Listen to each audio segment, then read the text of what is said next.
system.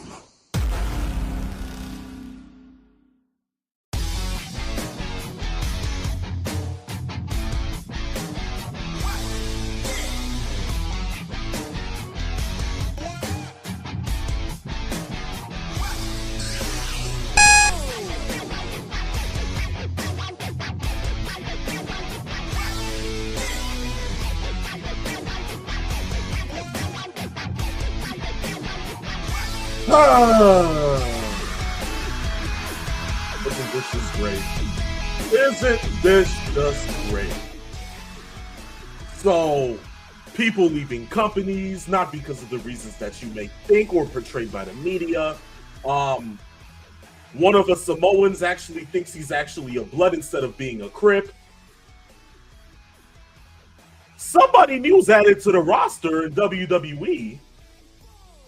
And better yet, a pebble is getting paid billions. Where else can you find news like that? Alongside laughs and good times.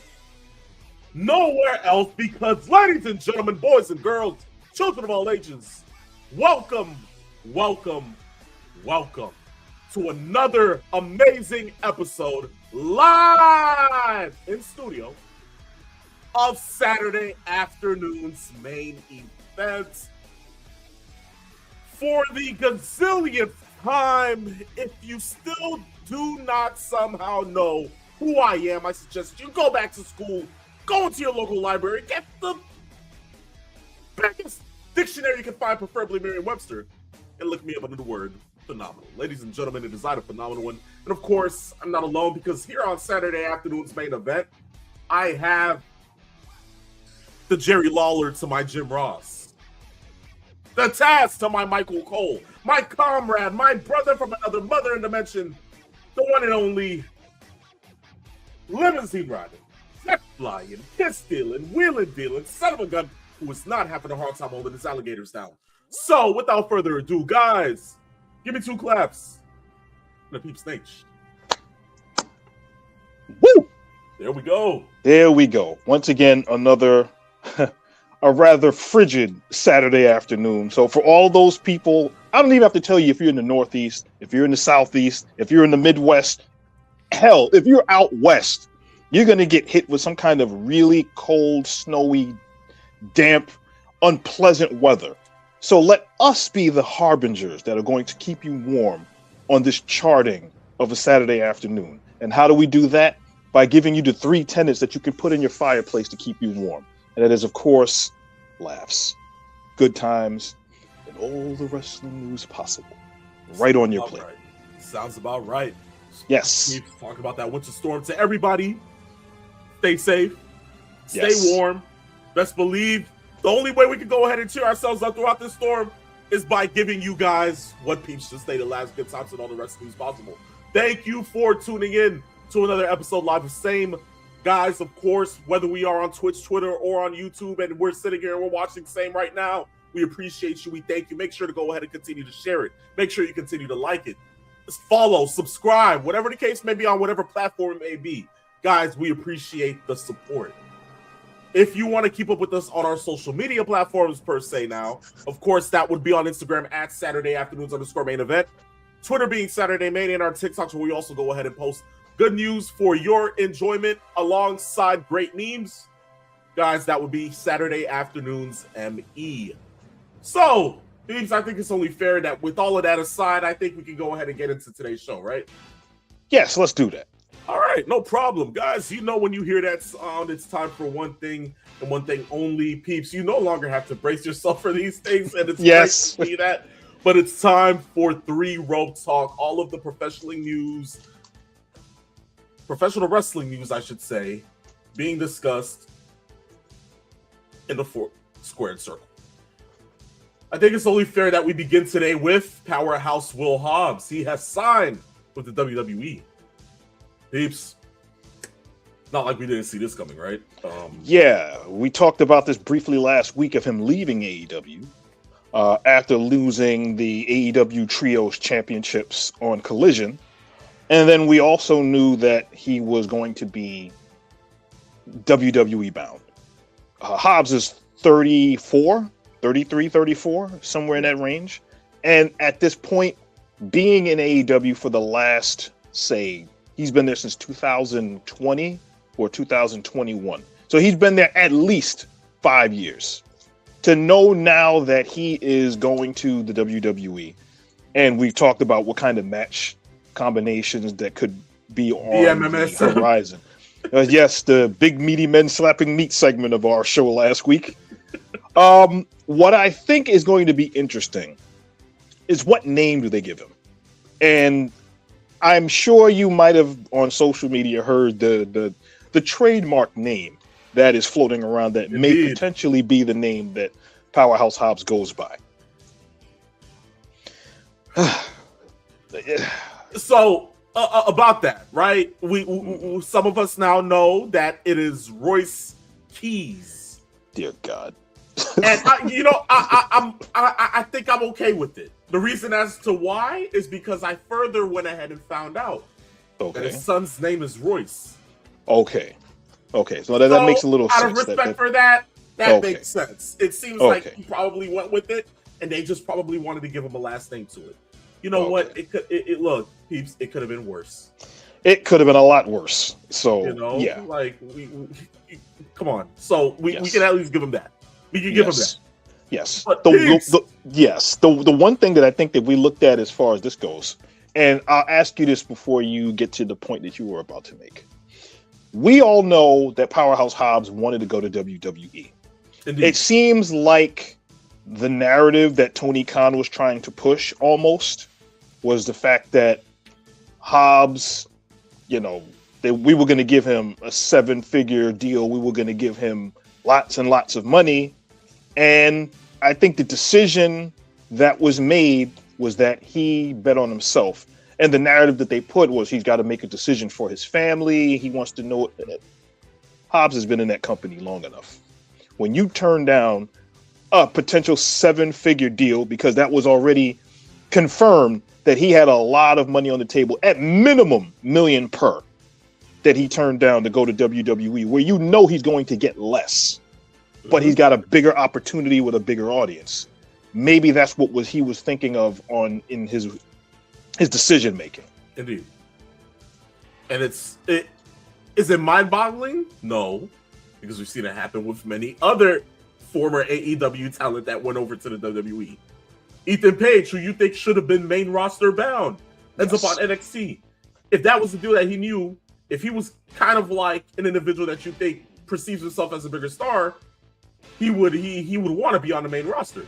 Correct. But no, he chose to go through the development ranks because he felt like he needed to go ahead and get extra experience before he hits the main roster and exposure. And look at Ethan Page now.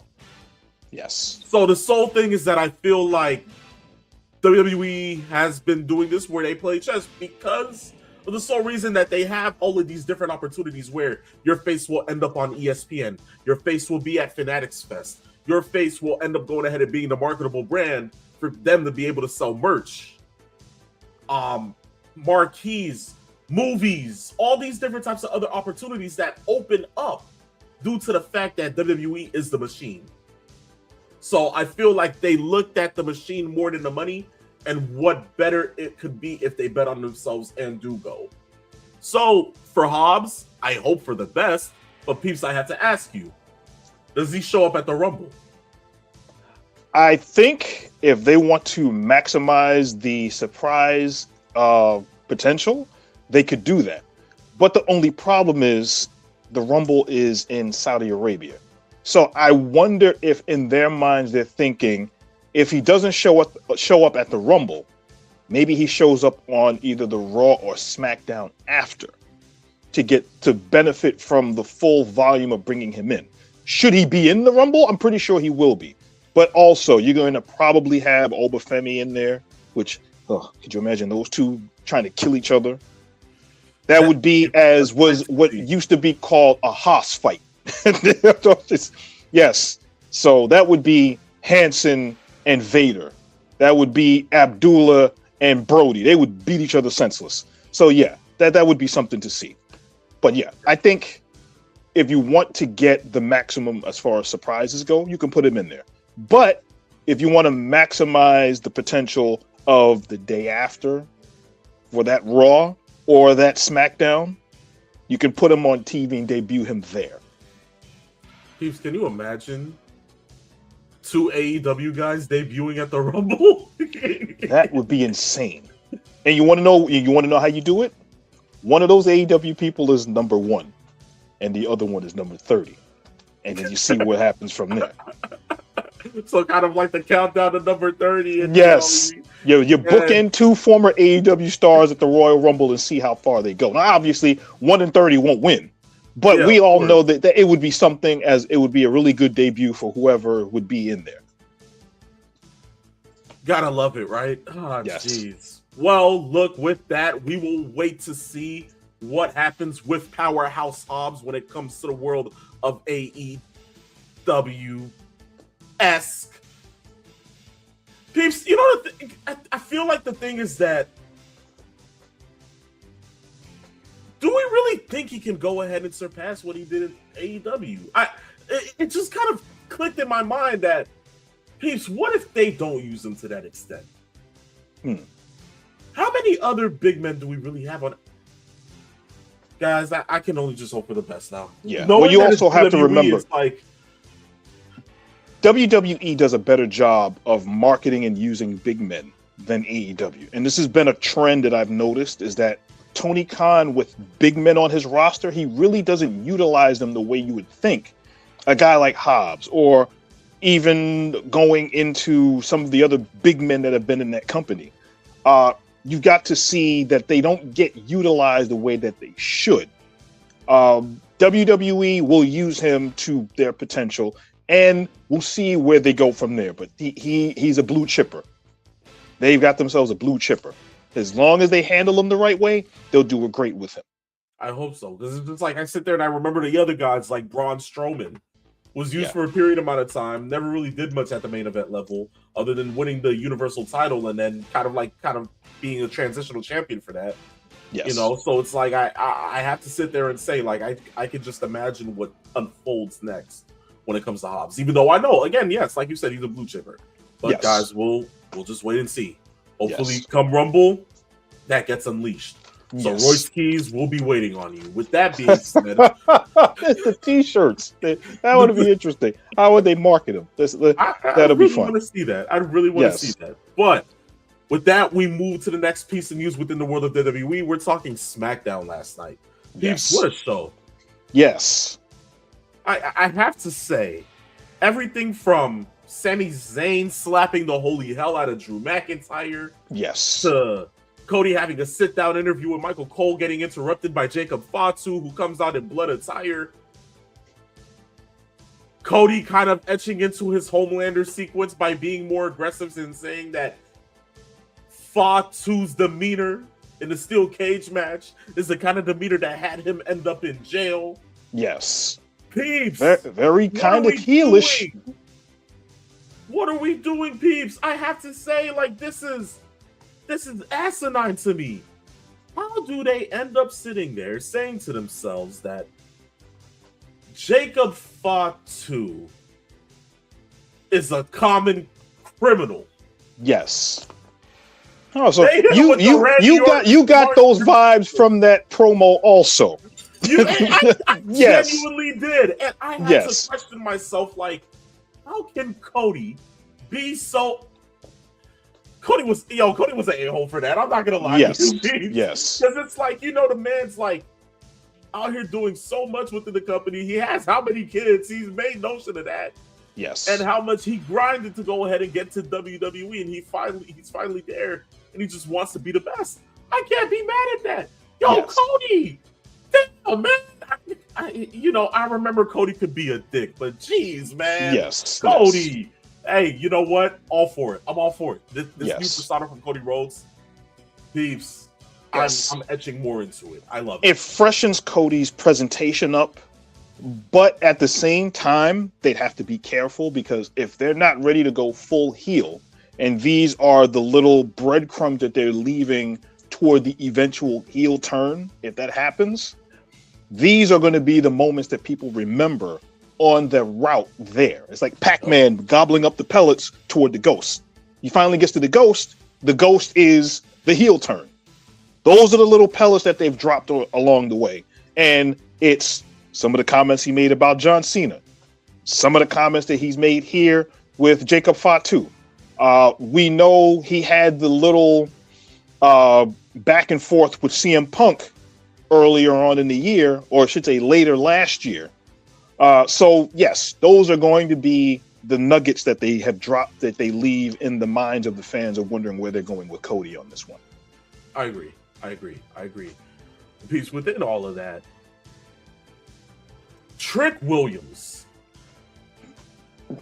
Holy mother of God, Trick Williams. Yes. Yo, you know what?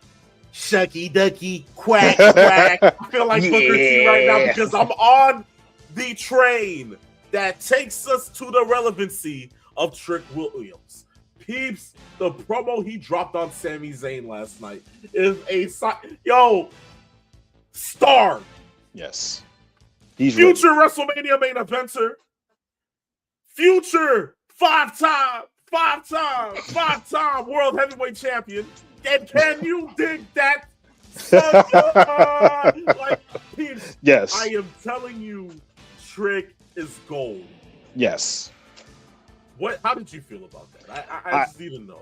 I loved the way that they're using him. They're bringing him around slowly, but not just slowly with a lot of emphasis.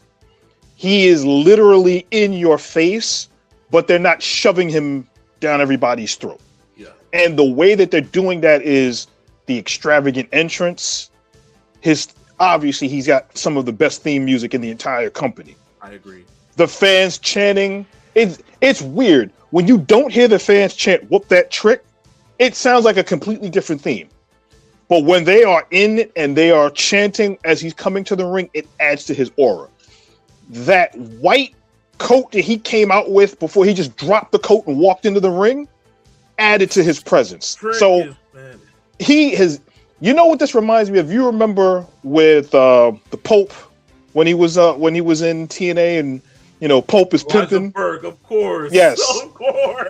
D'Angelo De Niro in TNA. Yeah, jeez. That's kind of the persona that I see, with a mix of his own twist on the cocky heel, and you can see obviously some of the Booker T flavor within his promo and the way he walks and some of the mannerisms that he has. So yes, that we see what they're doing with him. Now, Pips, of course, this all leads to tonight. I think we know where that will fare. I think we know how that will go because we will get into it later. The ratings as well, which I'm going to go ahead and mention, have been recently down. And of course, like I said, we'll get into it later. But Peeps, do you think that with the way that SmackDown's currently being booked with these different stars being the top draws, knowing that we're going to see certain things that shape up for tonight, Peeps, I have to say, this has to be able to be an uprise for SmackDown. Do you agree? Yes. Should that be it? To some degree. The only problem that SmackDown has going against it is the fact that it's 3 hours. That will factor more into when we talk about the ratings later on. But it's, as we've seen when they did 3-hour Raws, and I'm glad that they've cut down to between 2 hours and 30 minutes, maybe 225, somewhere in that neighborhood, depending on the match and depending on how it's booked. It can become a slog, because then you're adding filler to the show, which can then slow everything down. What they've done with SmackDown, at least over the last couple of weeks, they're trying to add more to it. But it's not as if they don't have stars to push. As long as they can get back into the ring and showcase more of the in-ring talent that they have and let them wrestle, then SmackDown can get even better than they've been, because they have a loaded roster on that SmackDown roster going forward. I agree. Yes. I agree. The only problem that they do have is they got a lot of injuries. They got to work on two things. The tag team division, which has been absolutely decimated. Pretty deadly. We talked about that last week as Kit Wilson is wrestling solo. There's no DIY because Tommaso Ciampa is now no longer in the company. So that tag team is gone. The Street Profits are gone. And we did have a tag team title change on the show yesterday with the MFTs winning the belts. So now you're going to have to start filling that up as far as that goes. As far as the women's division goes, Jade Cargill won the women's championship back in November. She has yet to defend that championship. And I think that's a problem. They're bringing her along slowly still. They got to do something better with that. I agree. Well, we'll only wait to see what happens furthermore when it comes out of SmackDown every other Friday. But as we move away from the current generation, let's move on to the last generation.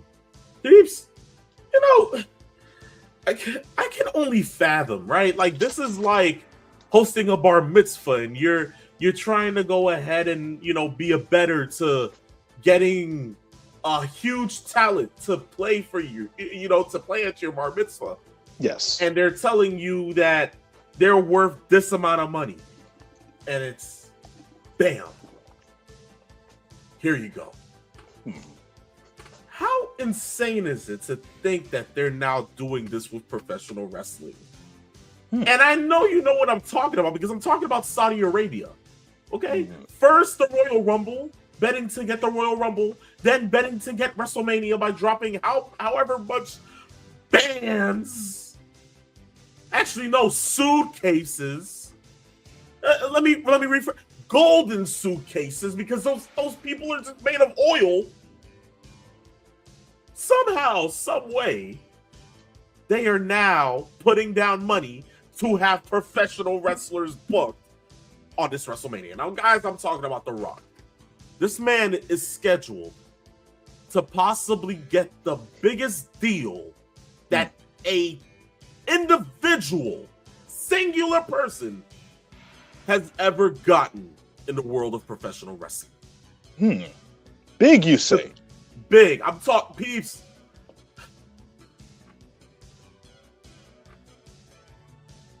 Oh. 8 figures. Wow. That is insane.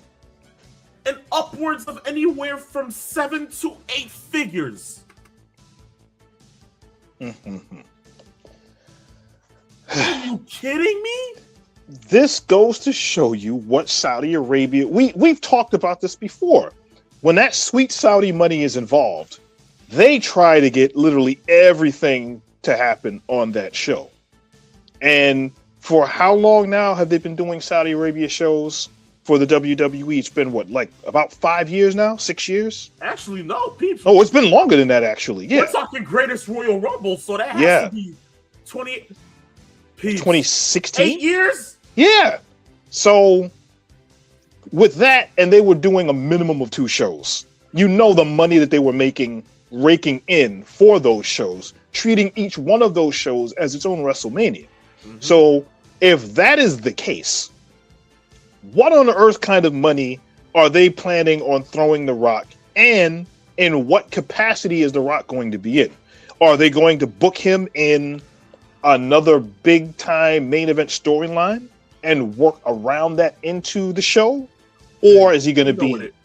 We know where they're going with people. I know, yes. There can't be anything else that they are planning on doing other than going ahead and combining him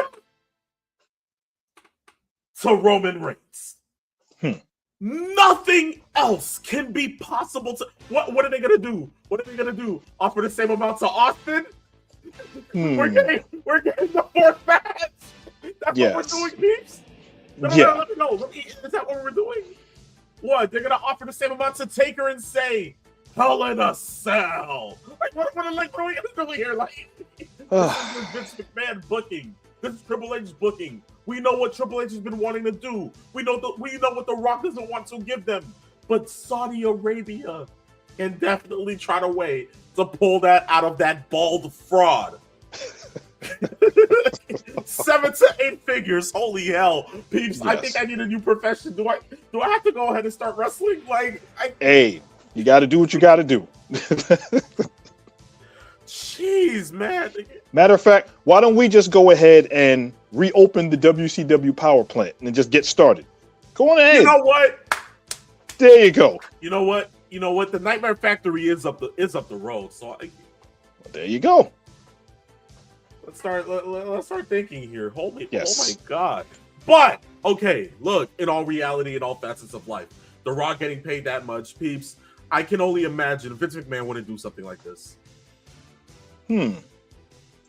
Well, Vince McMahon did usher in the entire idea of doing Saudi shows in the first place. Got a point there. So that's where the problem is, part and parcel with why a lot of people are looking at this and are like, oh boy.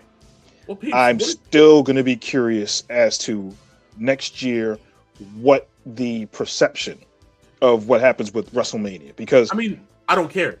Yeah. I think that's the perception of a lot of fans. Yes. We don't care.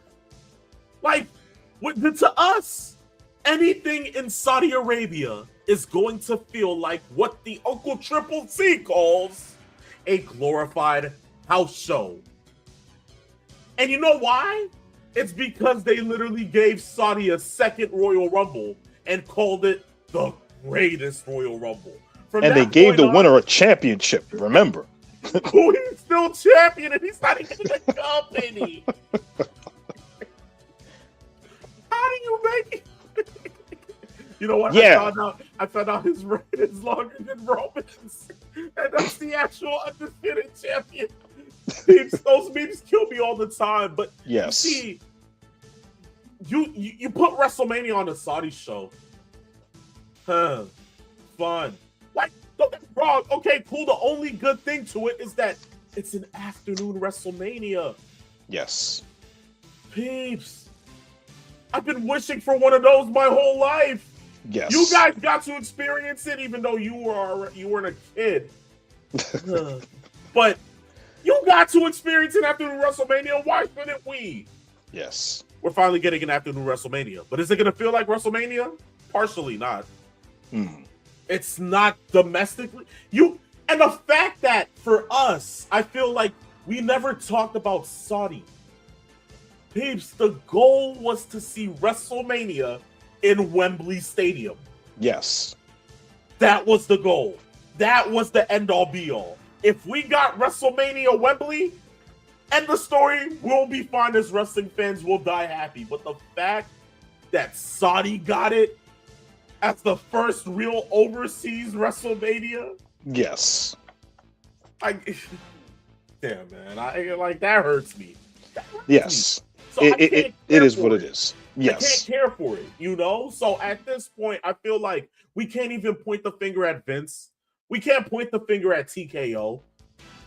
But the only thing we can point it to is the singular sin itself. Greed. These MFers have a boatload of greed. Yes, they chase every single possible dollar that they can amount into their pockets just to say, we did this, we did that. Oh my God, we're swimming in millions. Actually, no, billions. What, this is now a Fortune 6 company? Think about that. They're all in their own personal money bins like Scrooge McDuck. But hey, I digress. There you go. First one of the day. First one of the day. It took this to be the first one of the day. Ah, how amazing. But you know what? Yeah. To not even further get into that, screw Saudi for going ahead and giving the Rocks nearly 1 to 10 billion for WrestleMania. I digress. Could you imagine if they gave him $1 billion to show up? Peanuts. It's peanuts. There you go. Jeez, man. Yes. But all in all, we move on to somebody outside of WWE, someone who was in AEW, transferred out in TNA. We're talking about Trey Miguel. Yes. Of course, over the week, last week we knew that the Rascals were going to be appearing, right? So all in all, we knew for a fact, okay, if the Rascals are there, Wesley, we thought Trey would be a part of it. Zachary Wentz, we thought we were gonna get the whole gang. Yes, and Myron Reed was there also. Exactly. You would think that, okay, we're getting the whole gang. What ends up happening? We now hear that Trey Miguel is leaving AEW for personal reasons. Yeah, totally. And then somehow, some way later that week, he ends up on AMC on TNA television. So quick to get signed. Then we now somewhat hear that, oh, it's about homophobic and anti-Semitic statements he made on his social media accounts. This is the same AEW that ran a program with MJF and Juice Robinson where Juice was throwing quarters at a Jew boy, right? So how does that even make sense? Peeps, you take care of this. I digress. I'm not even gonna. Okay. First and foremost, this is where we are going to have an interesting thought process into how this progressed. First off, we know because we've seen factions, groups leave companies, go from one company to the next. We saw that happen with Eddie Guerrero and Dean Malenko and Chris Benoit, Eddie Guerrero. We know, ironically, that group left WCW to go to the WWE. Ironically, their group name was what? The Rascals. Go figure. But I'm not going to draw parallels from that. What I'm going to bring up is the fact that when the AEW Rascals, as they are now in the company, showed up, it was a matter of, wow, this is great. The tag team division is going to really pick up. We're going to start to have some really good matches on board. Maybe we'll get to see them against the Bang Bang Gang. We might see them against FTR in whatever incarnation or whatever permeation that they come up with as a tag team out of the four, except there's only 3 out of the 4. Mm-hmm. We see all of them sign with AEW, leave TNA. Then think about this. The narrative is that Trey Miguel needed time off because of personal issues. Something to think about. 5 days after signing with the company and then was let go of his contract, fired or whatever. That's what the narrative that Tony Khan wanted to push out. Yep. Yes. And he went on his own social media and talked about, I've made mistakes, things happen. Now, as you just alluded to, there were 2 instances in his life on social media that got him in trouble. One, he got into it with a fan on, I believe it was Facebook or Instagram, and used a homophobic slur in his bantering back and forth, which he then deleted and then apologized for. And if I'm not mistaken, I believe he also made it up to the fan. There was also the homophobic slur that he made to a Jewish wrestler. I can't remember his name offhand, but that was cleared up as well. And he went on social media and said, these are the kinds of things that, I'm not a person that is hateful. I'm a man of faith. I've moved on. I've become better. I'm not the same person I was before. When were these tweets and these instances happen? 2020. Over 6 years ago. So why is that pertinent now if we have a lot of other wrestlers who have been in the company or been in other companies have had issues going into something in the past? We know what happened with the Briscoes and how they weren't signed because of Jay Briscoe and his homophobic, I believe they were tweets that he made years in the years past. And unfortunately, it took his passing for Mark Briscoe to be able to come into AEW. And he's had a pretty good 2 or 3 year run between Ring of Honor and AEW on television and winning championships and showing who he is. So he's been able to overcome that. But there have been a lot of people between the speaking the speaking up problems, issues with that. There are other wrestlers that have been taken out of the business because of those kinds of things. But it doesn't make any sense, and I don't believe it's believable that most people think that Trey Miguel left because of personal reasons. I agree. A couple things make you wonder what happened.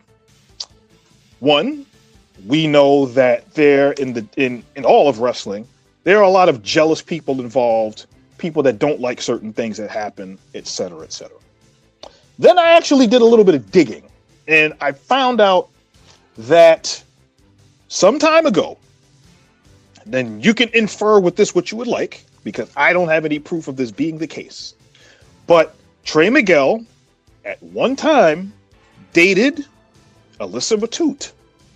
Alyssa Matute, that the name sounds familiar, is the current wife of MJF. Could MJF have felt You're upset? forgetting the other name, Peeps. You're forgetting the other name. Oh, yes. You go ahead and bring. Yes. Here we go. Perfect. Yes. Peeps, I can't make this up. Yes. Now, can you infer that potentially MJF felt a certain way about Trey Miguel being in the company because of that past tweet or his past transgressions, so to speak, if you wanted to say that? Maybe. He is the world champion. He's there long term. That could be inferred that maybe he had something to say to Tony Khan. Maybe Tony Khan, who's talked about how this was a Warner Brothers Discovery decision. That could be inferred as well. But I think not too many people are going to really look into that and say that's probably what happened. The issue is, why would that be the case if TNA then took Trey Miguel back literally 5 days after he was released from his contract that he had signed 5 days prior to that?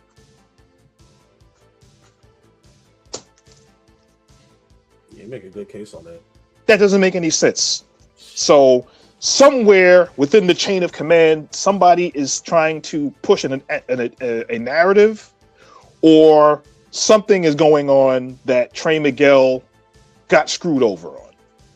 In any event, this is something that's going to look very interesting, the way that this has been set up, to see what happens. Indeed. I agree.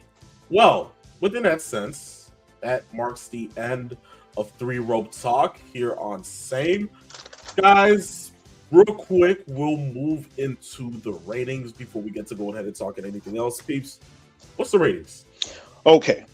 AEW's ratings have not come in yet. I don't know why they're so late, and obviously we can't gleam into their ratings as far as what they did on HBO Max, because they usually don't disclose those numbers. I was going to say, I mean, we can just give them the cool 500K. Well, potentially, yeah. I'm pretty sure based on that, I think that's probably where they slotted it. They didn't go against anything sports related or anything along those lines. So they probably got somewhere in that range, but I'm not going to officially say anything until we get those numbers. What I will give you is NXT's numbers, which did 608,000 with a 0.08 in the demo. SmackDown's ratings. Now, we talked about this a little bit earlier. SmackDown's ratings, since the first week, when we talked about how their ratings have been kind of up and down, the first SmackDown of the year that they did, they pulled in 1.18 million viewers, and the demo was at 0.29. Since then, they have done back-to-back weeks of under a million. They did 990,000 last week. This week, they did 968,000. with a 0.21 in the demo. I have a feeling that 3 hours for SmackDown is probably what's hurting their rating these last 2 weeks. Friday nights, 3 hours of wrestling might be a bit much. But what do you think? Before I get to TNA's ratings, which we can finally talk about as well. Well, when it comes down to SmackDown, I feel like a third hour is the stretch. But I feel like, again, there was something lacking the last couple of weeks prior to Drew McIntyre becoming champion. Yes. Of course, we're getting the last, results of whatever it was on last week's Friday. I feel like we should go ahead and at least give it, I say give it more time. because we're finally getting into new reign again. The road to WrestleMania begins in a couple of weeks, literally next week. So it's just like you sit there, you're like, okay, we still have time to step into it. I feel like they're just building into the Rumble, and once the Rumble comes off, they'll jump back up. That's what I'm feeling. Okay. But other than that, peeps, TNA. Yes, we've been waiting for this. I know our partner, Christopher Morton, feel better, buddy. Just get better, Indeed. feel better. We have all been waiting in anticipation as to what the numbers were going to be for TNA's first show on AMC Live. We talked about how the show went last week. This week's show was a little bit better, but their audio was terrible. And they had a huge gaffe on their streaming service, I believe is TNA Plus, where they pretty much ruined a huge storyline that I'm not going to spoil here for those that watch TNA and want to know what happened. The only thing that I will say is they had audio at the end of their show and spoke about a match that had not been aired. And that revealed a plot line that is going to be strong going into their next premium live event or pay-per-view, No Surrender. So I'm not going to spoil that, but it's a huge gaffe that if you heard it or you've gone online, you'll know what it is. But to get back to the ratings, we expected 220, 230, somewhere in the line of what AEW Collision was doing, because Collision has consistently been getting 220, 230, maybe 240. They did 271 a couple of weeks back. Yeah. The AMC live debut of TNA Wrestling, they did 173,000 with a 0.4 in the demo. That is not good. And not at all. How do you manage to... How does one manage to do that? I just need to know. Like, how do you manage to bring that? That's actually in the mid-range of what they were doing on Access TV. That is definitely not good at all. You can't have that kind of rating, even though it's a debut. I'm curious as to what this week's ratings are going to be. Yeah. But going forward, especially since they had the huge turn of the system, basically with Johnny Dangle Curtis being retiring, because he's retiring out of the business, and he's gone from the system, and they went with that storyline at the end of the show where they announced a new member of the system, that being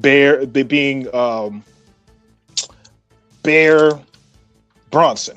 Yeah, I get the name right. Bear Bronson going in, and then, of course, Moose getting the Ric Flair uppercut to the groin, and then Curtis being beaten senseless at the end of that, and then bringing in, as you just said, Cedric Alexander. So they basically jumped out 2 people and then brought in 2 people. So that was the big storyline at the end of the show for TNA. Damn, they had to do my dog Moose like that? Come on, man. Yes. Like, it's Moose. Yes. But all in all, that was a segment indeed. I feel like there's still sense for it to grow. Maybe it does. I'll look to see what the numbers are for this week. Of course, we can't go ahead and second guess that we're hoping for 200 at least. Yes.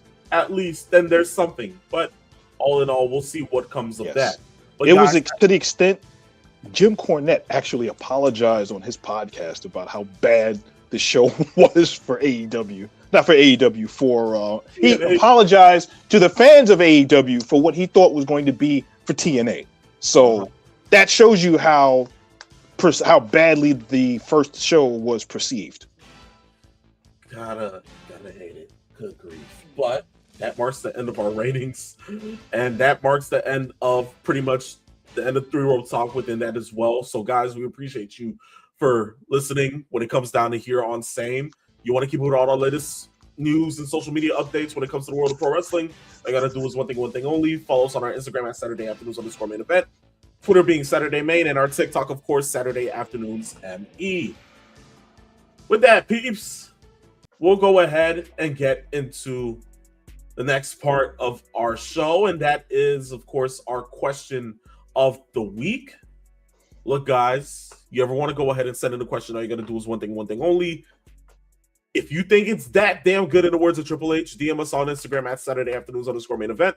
Send in the question, and in the words of JBL, I guarantee it'll be on the next episode of the show. So look, it comes from Master Sean 007 today. He says, greetings, gentlemen. Is it me or is WWE's bad booking a result of the company having to acquiesce to outside interests, i.e. Saudi Arabia? The WWE is getting too corporate and too cookie cutter to me. Your thoughts? You know, on top of them going ahead and having to pay The Rock to come back, when genuinely WrestleMania doesn't need The Rock. Yeah. I feel that the bad booking can be that. I feel like, in a sense, peeps, they're all focused on what they can make money-wise beyond what the booking can be, because even with the booking being trash, they're still making top dollar for nada. In this sense, it all comes down to the money that they're getting outside. It comes down to the Saudis. It comes down to the way that they're getting shares from different types of companies for them to air their stuff, the different types of advertisements and sponsors that they get on the mats. It's all about that, peeps. I mean, look, we literally have Slim Jim logos on tables now. It's all about the money, unfortunately. Peeps, do you think that?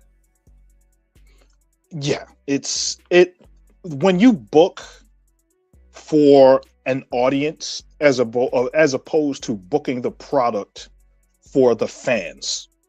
There's a difference between booking for an audience, a singular, monolithic audience. If the Saudis are looking for a huge, diamond-encrusted show full of gold and opulence and all of the things that you're looking for, and you book towards that, you're losing the core audience that you are trying to keep, knowing that they're losing access to being able to travel to see one of these shows. Like, the average person, especially the average American fan, they're not going to Saudi Arabia to see the Royal Rumble.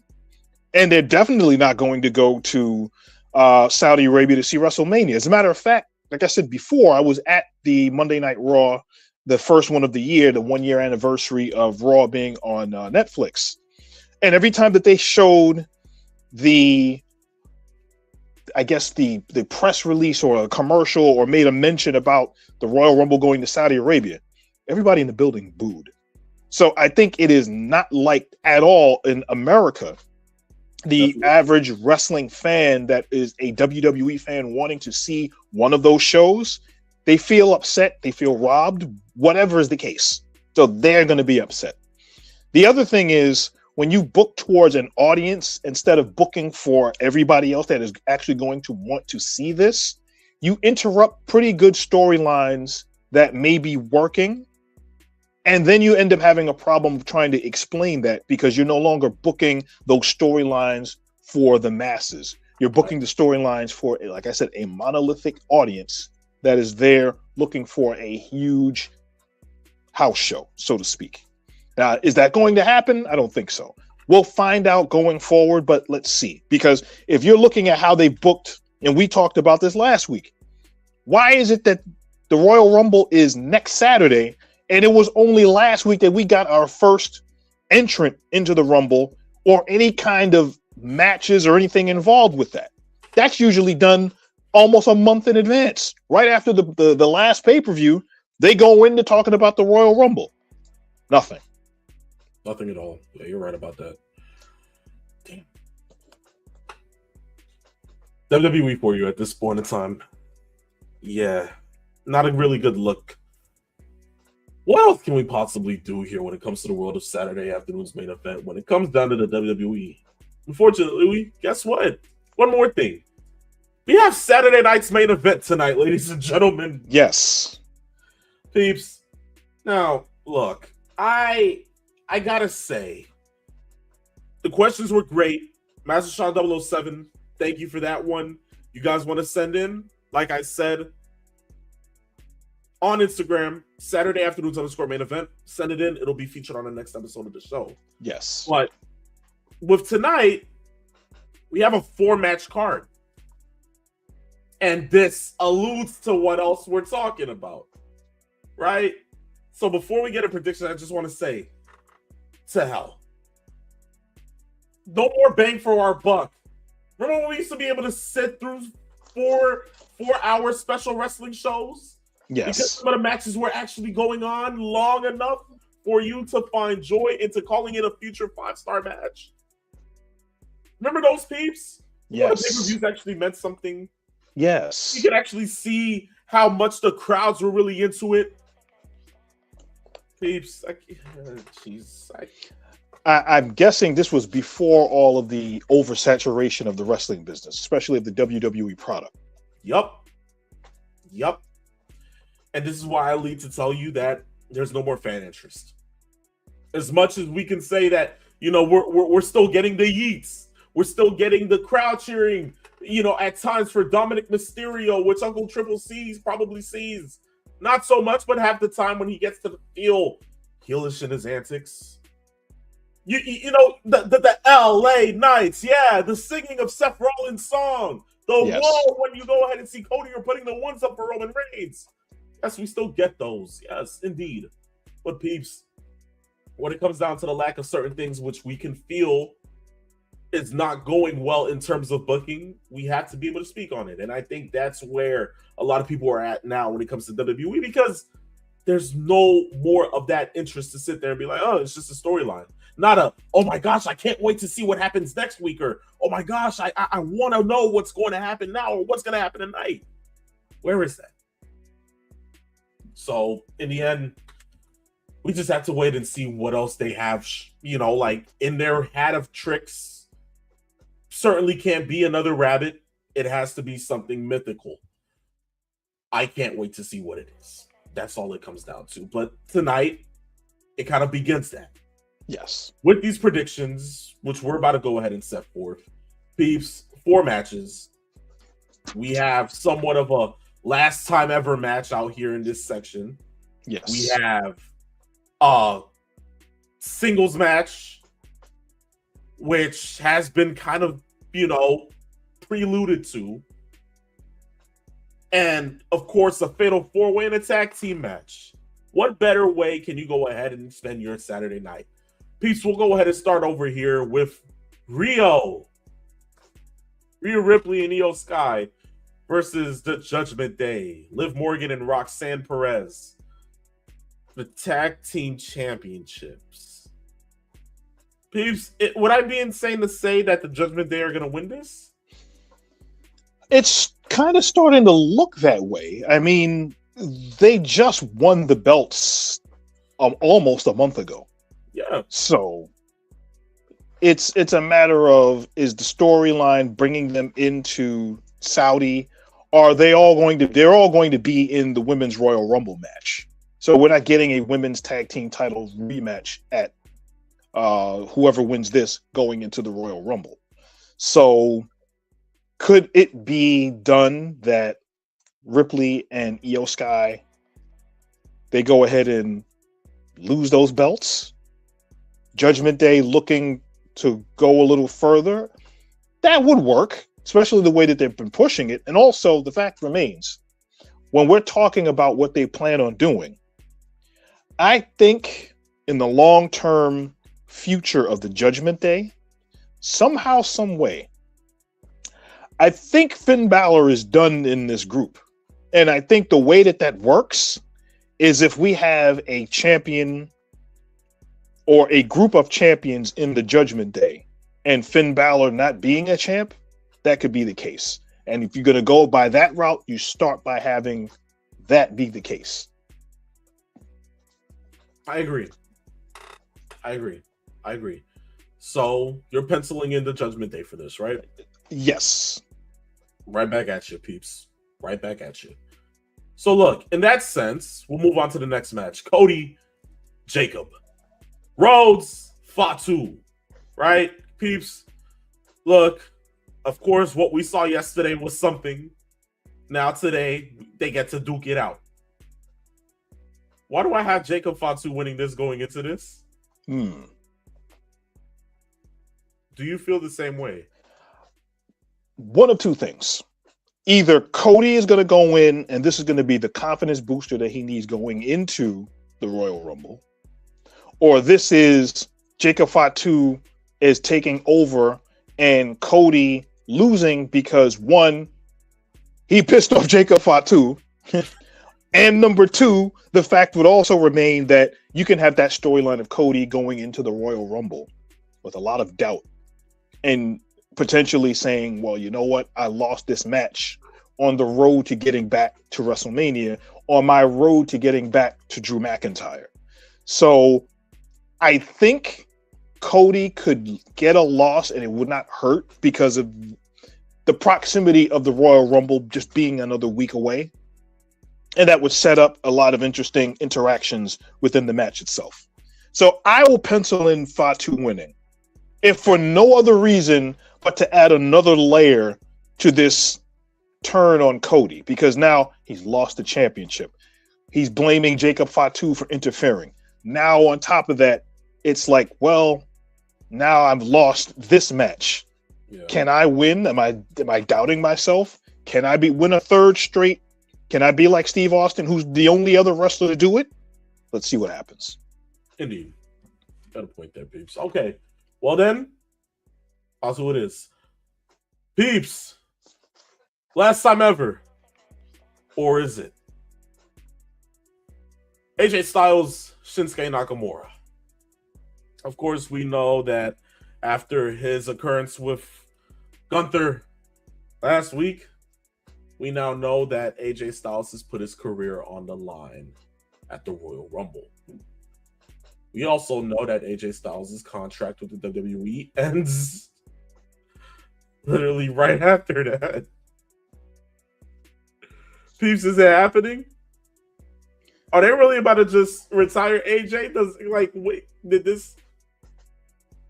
This could just be the tease that they're looking for. It's scary. Yes. I'm thinking this is the next WWE Unreal story, man. Yes. You know, they can't have AJ put his career on the line against Walter. And then he beats Walter. And then later on in the year, he has a rematch for the same clause. That just kind of doesn't make any sense. So if that's going to be the case, then okay, they would not want to revisit that. If AJ is truly done after this match, after the Rumble, if that's going to be his last match, his last year of in-ring competition, and this is going to be it, well, obviously AJ Styles is definitely going to have to, I think, win this match against Shinsuke. And I think that's going to be a no-brainer. It'll be a really good match. It might actually be the best match on the show. I can agree to that. I can attest, Peeps. New Japan style. Yes. WrestleMania 34 up until the point that, like AJ won because we were kind of hoping that Shinsuke would win that. Yes. But Peeps, they put on bangers. One more time. For old time's sake, I'd go ahead and look at this match and just watch it and just be able to go ahead and sit there and be chill with it. I'm okay with that. But running it back. But Peeps, when it comes down to it, who do you have? AJ or Shinsuke? I got AJ winning this one. I think AJ going in, if he wins this, then that would probably mean that his match against Walter is the match he loses. And if that was the case, I think that's where they're going. So I think that's what the case is, and I think AJ is going to win this one. Potentially the last time he shows up. We were not told that he was going to have a long celebratory retirement tour of this being his last year, because he never said that how long in the year he was going to wrestle. Yeah, that's right. But damn, that's the wrinkle. That early. Jeez, man. Well, in that case, I have AJ on this one too. Jeez, it might really be the end of a career for AJ. Potentially, yes. Everybody, think about it. Cena, then Tanahashi, now AJ. Good grief! Oh man, I'm not getting teary-eyed. Last match. I'm not crying. You're crying. I'm not crying. The last match to go ahead and clear this up on Saturday afternoon's main event, the Fatal 4-Way to determine the number one contender at the Royal Rumble for Drew McIntyre's WWE title. Randy Orton, Trick Williams, Damian Priest, Sami Zayn. Peeps, we both know where this goes. Give me Sami Zayn to win this match. Okay. You got Sami. I'll pencil it in. Can Orton go in and then say, I'm going to get that title shot? Orton, we know this year he's pushing on number 15. Trick, I think it's too soon for him right now. Indeed. Priest is got this feud going, and I think the Sami Zayn story of him trying to win that championship is where they're going. Although that's being the case, I have a feeling that Drew is going to interfere some way in this match to keep Zayn from winning this match because of what happened last night, that slap in the face. So I have a feeling that Randy Orton is going to be winning this one. Okay, got you. Just for the continuation of what happened yesterday on SmackDown. Understand. That makes sense. So would you say that if Randy were to go into this, do you think Randy would come out victor?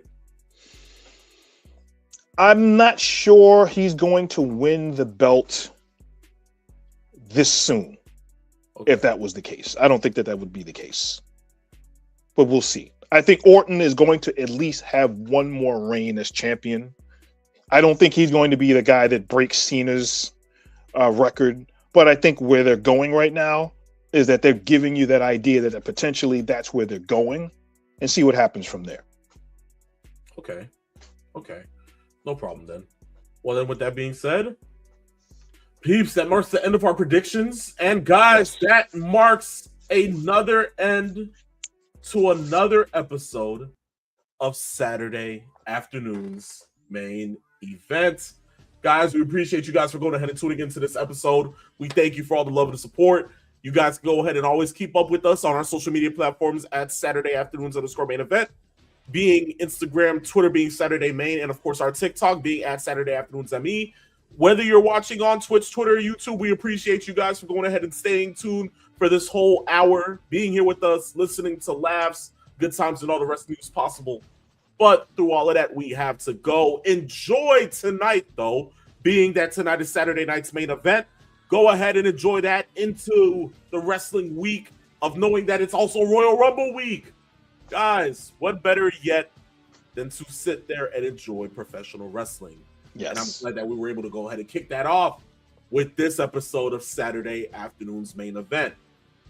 But guys, we appreciate you. We thank you. We'll see you next week. Just remember that this is Same, where I, the phenomenal one, and I, the Peeps Nate. And once again, for our tag team partner that was with us, that's not here, he'll be with us hopefully next week, Mr. 411 Christopher Morton.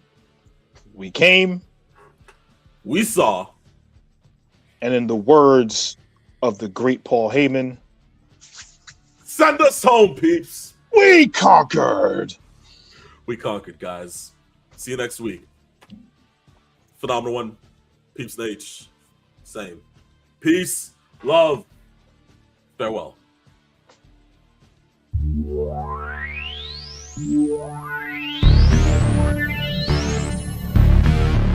Extra.